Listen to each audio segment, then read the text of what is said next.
ابرار احمد۔ چہل قدمی کرتے ہوئے۔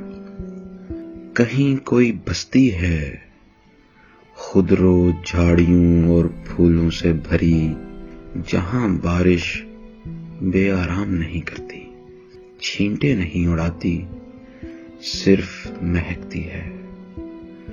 مٹی سے لپے گھروں میں ہوا شور کرتی، آوازیں سوئی رہتی ہیں۔ کوئی سرسراہٹوں بھرا جنگل ہے، پگڈنڈیوں اور درختوں کے درمیان انجان پانیوں کی جانب نہریں بہتی ہیں اور راستے کہیں نہیں جاتے۔ پرندوں کی چہکاریں لامتناہی عرصے کے لیے پتوں کو مرتعش کر دیتی ہیں۔ دنیا سے الگ کہیں ایک باغ ہے، غیر حتمی دوری پر، سیاہ گلابوں اور ابد کی مہک میں سویا ہوا۔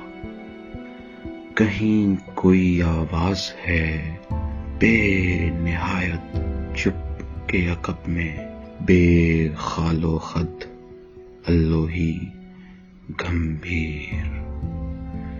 کہیں کوئی دن ہے بے اعتنائی میں لتھڑا ہوا، اور کوئی رات ہے اپنی چمکتی ہوئی آنکھوں کے ہمراہ، جس میں مجھے داخل ہو جانا ہے، یوں ہی چہل قدمی کرتے ہوئے اور بجھے آتش دان کے پاس بیٹھ جانا ہے، تمہارے مرجھائے چہرے کی چاندنی میں کسی مٹیالی دیوار سے ٹیک لگا کر۔